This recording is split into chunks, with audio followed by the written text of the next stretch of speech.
जय हिंद दोस्तों, आपका स्वागत है आपके अपने चैनल एमएसएफ हिस्ट्री भारत पर।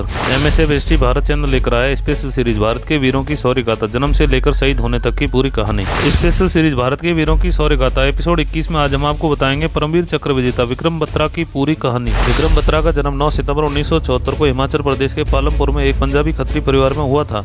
बत्रा के पिता गिरधारी लाल बत्रा और माता कांतिलाल दोनों शिक्षक थे। उनके 2 बेटियों के बाद जुड़वा 2 बेटे हुए।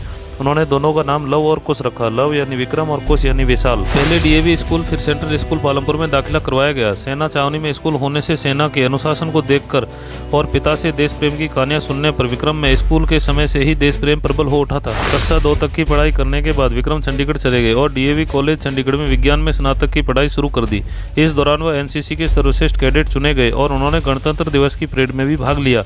उन्होंने सेना में जाने का पूरा मन बना लिया था और सीडीएस की भी तैयारी करनी शुरू कर दी थी। विज्ञान विषय में स्नातक करने के बाद विक्रम का चयन सीडीएस के जरिए सेना में हो गया। जुलाई 1996 में उन्होंने भारतीय सैन्य अकादमी देहरादून में प्रवेश लिया। दिसंबर 1997 में ट्रेनिंग समाप्त होने पर उन्होंने 6 दिसंबर 1997 को जम्मू के सोपोर नामक स्थान पर सेना की 13 जम्मू कश्मीर राइफल्स में लेफ्टिनेंट के पद पर नियुक्ति मिली। उन्होंने 1999 में कमांडो ट्रेनिंग के साथ कई प्रशिक्षण भी लिए। 1 जून 1999 को उनकी टुकड़ी को करगिल युद्ध में भेजा गया। हम व राखी नाम पोस्टों पर कब्जे के बाद विक्रम को कैप्टन बना दिया गया। इसके बाद श्रीनगर लेह मार्ग से ठीक ऊपर सबसे महत्वपूर्ण 5140 चोटी को पाक सेना से मुक्त करवाने की जिम्मेदारी कैप्टन बत्रा की टुकड़ी को मिली।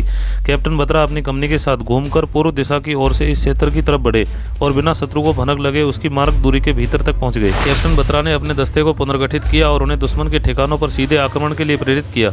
सबसे आगे रहकर दस्ते का नेतृत्व करते हुए उन्होंने बड़ी निडरता से शत्रु पर धावा बोल दिया और आमने सामने के गुत्थम गुत्था की लड़ाई में पाक के 4 सैनिकों को मार डाला। बेहद दुर्गम क्षेत्र होने के बावजूद विक्रम बत्रा ने अपने साथियों के साथ 20 जून 1999 को सुबह 3:30 पर इस चोटी को अपने कब्जे में ले लिया। कैप्टन बत्रा ने जब इस चोटी से रेडियो के जरिए अपना विजय युद्ध घोष ये दिल मांगे मोर कहा तो सेना ही नहीं बल्कि पूरे भारत में उनका नाम छा गया। इसी दौरान विक्रम के कोड नाम शेरशाह के साथ ही उन्हें करगिल का शेर भी कहा जाने लगा। अगले दिन चोटी 5140 में भारतीय झंडे के साथ विक्रम बत्रा और उनकी टीम का फोटो मीडिया में भी आ गया। इसके बाद सेना ने चोटी 4875 को भी कब्जे में लेने का अभियान शुरू कर दिया और इसके लिए भी कैप्टन विक्रम बत्रा और उनकी टुकड़ी को जिम्मेदारी दी गई।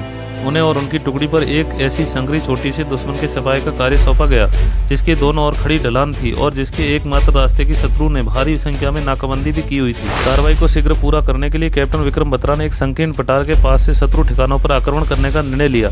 आक्रमण का नेतृत्व करते हुए आमने सामने की भीषण गुत्थम गुत्था लड़ाई में अत्यंत निकट से 5 शत्रु सैनिकों को मार गिराया। इस कार्रवाई के दौरान उन्हें गंभीर जख्म लग गए। गंभीर जख्म लग जाने के बावजूद वे रेंगते हुए शत्रु की ओर बढ़े और ग्रेनेड फेंके जिससे उस पोस्ट पर शत्रु का सफाया हो गया।